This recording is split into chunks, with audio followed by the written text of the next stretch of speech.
Hollywood actors are all too aware that there's more to film acting than just acting. It's just as crucial to look the part, especially if you're portraying an out-of-this-world superhero or bulked-up villain, as it is to memorize and deliver lines with gusto. This is why they're paid so much. The dedication and determination that resulted in celebrities being outrageously fit for cinematic roles is worthy of an Oscar in of itself. These A-listers didn't play around when it came to altering their bodies, from intense exercises to specific diets. These celebrity workouts will demonstrate that these celebrities have employed some of the best training available to get in shape. Welcome to the channel! Today in this video, we will go through some of the training of celebrities for their role. Before we proceed, don't forget to subscribe to our channel for more exciting videos, and make sure you stay tuned with us till the end.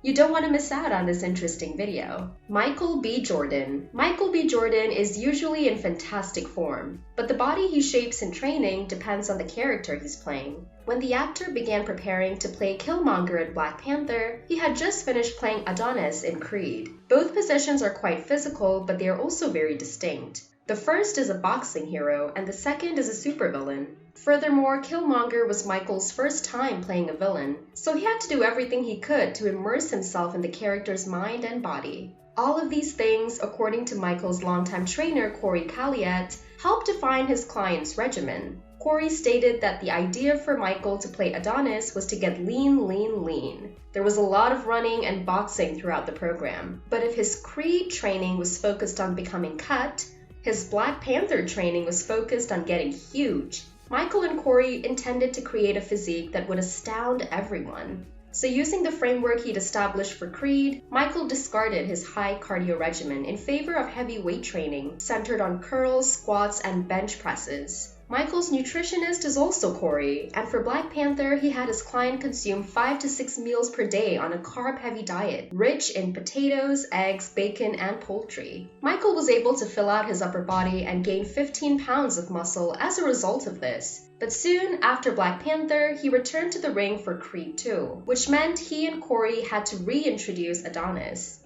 Scarlett Johansson. Each Avenger possesses a unique set of abilities. Natasha Romanoff's martial arts are hers. When Scarlett Johansson was cast in the role in 2009, she engaged the help of celebrity trainer Eric Johnson to transform her into the deadly assassin seen in the Avengers films. Scarlett's first training session was mainly about mobility. Many of Black Widow's characteristic attacks are spider-inspired, such as this leg twist assault, in which she wraps her leg around her opponent's neck. Eric describes the kick as very high, and it necessitates a lot of hip mobility and hip flexor strength. Scarlett was instructed to do 90 to 90 hip swivels so she could perform the technique explosively.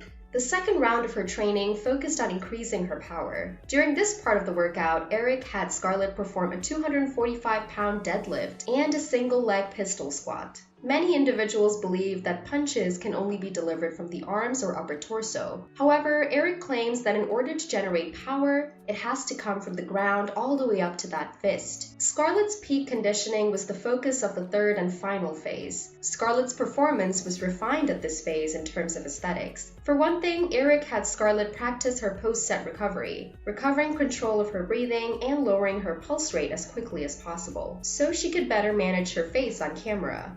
After all, she couldn't afford to wear a pained expression when she was playing Black Widow. She had to appear as serene and controlled as a superhero. Tom Holland. Spider-Man is strong through agility and acrobatics. Fortunately, Tom Holland has a dancing and gymnastic background. Tom stated that he had to audition 8 times before being cast as Spider-Man, and that his athleticism finally helped him land the job. Despite having a strong foundation, Tom had to work hard to prepare for his first solo Marvel feature, Spider-Man: Homecoming. After all, his acrobatics had to appear superhuman, which meant scaling walls, making insane flips, and throwing webs throughout the city. Tom is completing a side somersault off a little trampoline, followed by a massive kick-out and a clean left foot landing, just like his stunt double Holland Diaz. When he wasn't at the gym, Tom kept his training going with an air track mat, a massive inflatable and portable piece of equipment that functions as a spring floor, bouncy castle, and tumbling and landing mat all in one.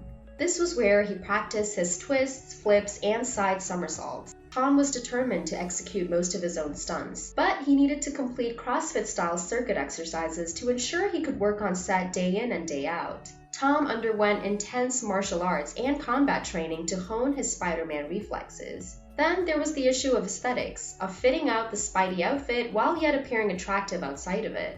According to one of Tom's trainers, George Ashwell, the shirtless moment in the script inspired Tom to gain 14 pounds of muscle. To bulk up his chest, the actor performed chin-up sets. Brie Larson. Brie's character had to seem convincing, confronting her foes in hand-to-hand combat atop a moving train in her own film Captain Marvel. Brie began her career in small parts and stated that she was never especially active prior to taking on the role of Carol Danvers. She couldn't even do a full push-up or pull-up at the start of training. She got her first fitness motivation from Emily Blunt, who got jacked for Edge of Tomorrow so she could wear a 70-pound exoskeleton comfortably. Brie sought out Emily's trainer, Jason Walsh, and together they devised a 9-month training regimen. Brie sought out Emily's trainer, Jason Walsh, and together they devised a 9-month training regimen, much of which would take place while Brie was filming Avengers Endgame. Brie's figure continued to tighten as training progressed, requiring the Captain Marvel costume team to modify her outfit multiple times. Hip thrusts, split squats, and the dreaded push-ups and pull-ups were among her program's mainstays. Jason rarely uses machines with his customers, but he and Brie did get creative with other equipment, such as these weighted chains that they wrapped around Brie's body to make her push-up sets even more difficult. He claimed Brie decided early on that she would get strong enough to push Jason's Jeep with her own hands. By the end of training, she had done so for a whole 60 seconds. Basically, these are real-life superhero stunts. Brie physically improved her performance, but so did her mentality as a result of her shift. One of Jason's objectives was to expose Brie to the psychology of a superhero, who was virtually invincible. Having that physical strength helped her become the character, he concluded. It was not easy. Jason admitted that there were times in the gym when he made Brie cry. Jennifer Lopez. When Jennifer Lopez played stripper in Hustlers, she couldn't rely on body doubles for the pole dancing scenes because the movie didn't utilize any. So she had to get pole ready. She plays Ramona, a seasoned club stripper, and she had to master it. She had danced before, of course, on tour and in films like Shall We Dance, but pole dancing is a completely different animal. Certain muscle groups must be extremely strong, as well as a significant amount of acrobatics. That's where pole dancer Johanna Sapaki comes in. Johanna, a former aerial acrobat, created all of the pole dancing moments in Hustlers, including Ramona's main act, which lasted 4 minutes. J-Lo would have to do numerous takes of the dance from all perspectives in order to get it right every time.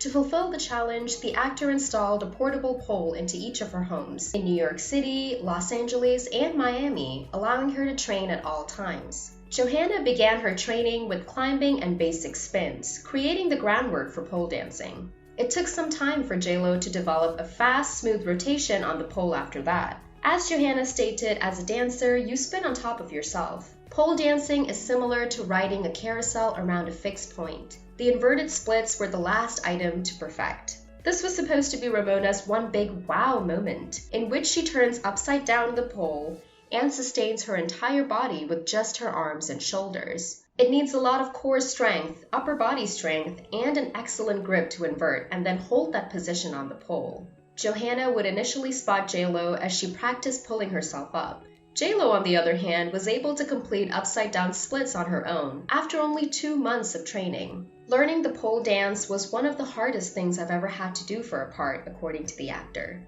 That's all for today. Thanks for watching the video. If you enjoyed the video, please like, share, and subscribe to our channel for more exciting content. Until next time!